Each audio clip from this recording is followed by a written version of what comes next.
Voilà, Ilan Nasson pour APM, pardon. Alors, en présence de notre écrivain. Xavier Duringer. Alors, parlez-nous un peu de vous. Moi, j'ai commencé beaucoup en faisant du théâtre. Voilà, j'ai écrit une vingtaine de pièces de théâtre. Les plus connues, Baltrap, Une envie de tuer sur le bout de la langue, les chroniques de jours entiers, des nuits entières. Enfin voilà, j'ai écrit beaucoup. J'ai la chance en fait d'avoir été traduit en énormément de langues et d'être joué dans beaucoup de pays et d'avoir voyagé beaucoup avec mon théâtre. Et puis en 93, j'ai fait mon premier film qui s'appelait La nage indienne avec Karine Viard. Après j'ai fait J'irai au paradis car l'enfer est ici. J'ai fait Choc-D, un film sur la boxe thaï avec Dida et Bernard Giraudot. Mon dernier long métrage pour le cinéma, c'était le film sur Sarkozy, où il avait la tête coupée là sur l'affiche, joué par Denis Podalides, où on a eu la chance d'aller à Cannes. Et sinon, j'ai fait beaucoup de téléfilms et puis des séries comme Scalp sur le monde des Golden Boys sur Canal, ou des choses comme La Source. Voilà, voilà, donc je suis entre le cinéma, la télé. J'ai produit aussi pendant une dizaine d'années. Et puis là, je sors mon premier roman qui s'appelle Sfumato, qui va sortir le 27 août. Mais qu'est-ce qui vous a poussé à écrire ce livre? En fait, c'est un livre qui est avec une forte dimension autobiographique, bien que ce soit un roman. C'est un roman. J'avais envie de parler de plusieurs choses. D'abord, j'allais dire, le hasard est une loi qui voyage incognito. Il n'y a pas de hasard sans cause. Et souvent, ce qui va changer en fait un individu, c'est les rencontres qu'il va faire dans la vie. Et souvent, on peut rencontrer une personne, et cette personne-là, en bien comme en mal d'ailleurs, peut complètement changer notre destinée. Et moi, je venais de banlieue parisienne et je raconte l'histoire avec mon meilleur pote. Donc, c'est Simon et Raphaël qui sont deux jeunes. Leur seule préoccupation, c'est où on va sortir ce soir, qui on va rencontrer, les petites qu'on va ramener, ce qu'on va fumer, ce qu'on va boire, voilà, où on va manger, comment gagner un peu d'argent, comment se démerder, tout ça. Et puis un jour, on a notre voiture qui tombe en panne et on cherche des pinces pour le moteur. Et il y a un grand bâtiment, on rentre dans le bâtiment, on pousse des portes, et à un moment, on pousse une porte et on entend « Mettez-vous au fond là-bas dans le canapé, mettez-vous au fond !» Donc on va s'asseoir au fond dans le canapé, et c'était un cours d'art dramatique. Il y avait des filles qui faisaient des trucs incroyables, des gestes, des acteurs qui faisaient des choses incroyables. Et là, pendant 4 heures, on est resté tétanisés à voir ces acteurs et ces actrices.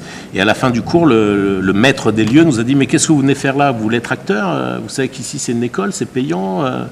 On vient ici sur audition. » Et voilà. Et en fait, il nous a fait passer une audition et on a réussi l'audition. On est rentré dans ce cours d'art dramatique. Et là, c'est la rencontre de Grotowski, de Tchekhov, de Stanislavski, de Brecht, des auteurs américains, de Sam Shepard, de l'acteur studio, des choses absolument incroyables. Et comment ça avait changé complètement notre façon de voir le monde. C'est comme si cette personne nous avait ouvert une porte, et vraiment un champ poétique absolument extraordinaire.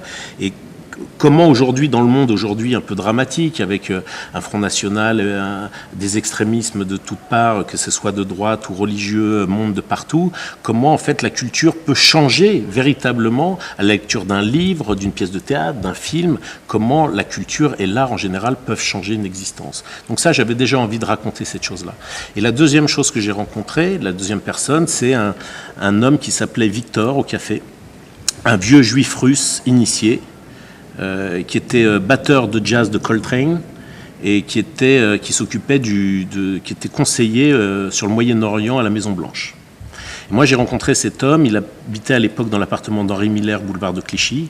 Je l'ai rencontré, tout le monde l'appelait Monsieur le Président. Il était très vieux, très bien habillé, avec une canne comme ça, et à chaque fois, il lisait La Pravda, le journal Haaretz, New York Times, un journal en arabe, voilà, et il lisait que les brèves.